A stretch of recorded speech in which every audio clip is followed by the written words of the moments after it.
ورنہ بہت سے شوہر سمجھتے رہے یہ بیکار خرچ ہے، یہ بھی افضل ہے، اس کا ثواب ہے۔ اسی طرح جو ہے گھر کے کام کاج میں بیوی کی مدد کرنے والا شوہر، یہ اچھے شوہر کی علامت ہے، یاد رکھیں، ٹھیک۔ اب بہت سے لوگ کام کاج کی بات آئی گھر میں تو یار یہ تو مردانگی کے خلاف۔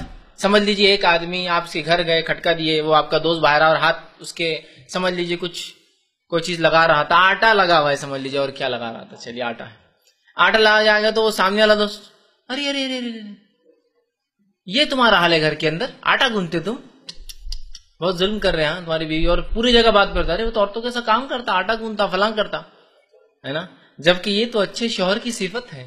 آئیے اس کے تعلق سے جو ہے گھر کے کام کاج میں مدد کرنے والا یہ اچھے شوہر کی صفت ہے، اس تعلق سے جو روایت آتی ہے وہ جو ہے بخاری کی حدیث ہے، اور حدیث کے الفاظ یوں ہیں، سودا رضی اللہ عنہا سے روایت ہے کہ حضرت عائشہ رضی اللہ عنہ نے عرض کیا، کسی نے سوال کیا، ان سے پوچھا کہ رسول اکرم صلی اللہ علیہ وسلم گھر میں کیا کرتے تھے؟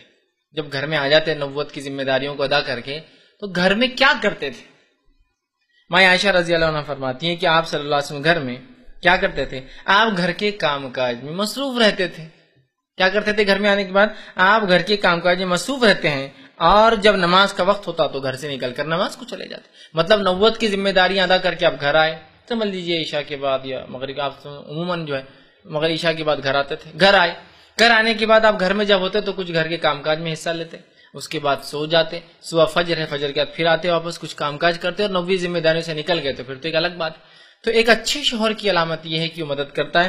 ایک دوسری روایت میں اور وضاحت آتی ہے، جب پوچھا گیا کیا کرتے ہیں گھر میں تو کہا اپنا جوتا خود سیتے ہیں، اپنے کپڑوں کو پیون لگا لیتے ہیں، اور کہنے پر بکری کا دودھ دھو کر لا لیتے ہیں۔ کیا کیا کام کر رہے ہیں؟ کون سی شخصیت کی بات ہو رہی ہے؟ جو دنیا میں سب سے بہترین شوہر ہے۔ نبی اکرم صلی اللہ علیہ وسلم جس بھی نمونے میں آپ کو ڈال لیجئے، ایک شوہر کا نمونہ تو سب سے بہترین، ایک والد کا نمونہ سب سے بہترین، ایک نانا کا نمونہ سب سے بہترین، ایک سپہ سالار کا نمونہ سب سے بہترین، ایک حاکم کا نمونہ سب سے بہترین، کچھ بھی لے لیجیے آپ، ایک صلاحکار کا نمونہ سب سے، کچھ بھی کوئی بھی اس میں ڈالیے سب سے بہترین۔ تو سب سے بہترین شوہر کی یہ خوبی ہے کہ گھر میں اپنی بیوی کی وہ کیا کرتا ہے؟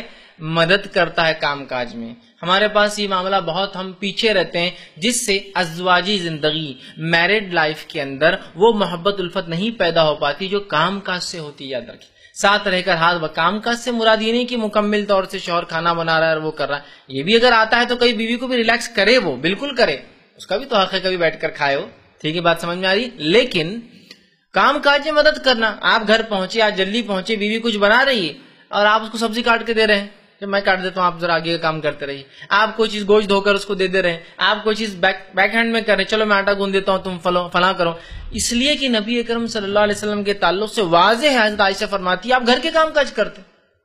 دوسری بات ہے فرمایا اپنے جوتے کو سیتے، کپڑے کو پیون، اور کپڑے کو پیون لگانے کے لیے آدمی کو سینے پرونے کا علم ہونا چاہیے، ہے نا۔ ہم میں سے ایسے کتنے لوگ ہیں جن کا کپڑا پھٹ جائے تو خود سی سکتے ہیں؟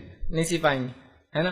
اگر بیوی نہ ہو، گھر میں کوئی عورت نہ ہو تو معاملہ شرٹ بدلنے پہ آنے والا ہے نا۔ سوئی میں تاغا ڈالنے کے بدلے سوئی ہاتھ میں ڈال لیں گے، ہے نا، نہیں آتا تو آپ سیتے، بکری کا دودھ دھو کر لا کر دیتے، دیکھیے کتنے کام کرتے نا، ہے نا۔ تو ایک مثالی شوہر میں یہ بھی خوبی ہوتی ہے کہ وہ اپنے بیوی کے گھر کے کام کاج میں ہاتھ بٹاتا ہے، ٹھیک۔ تو یہ چند خوبیاں تھیں جو ہم نے دیکھی مثالی شوہر کی،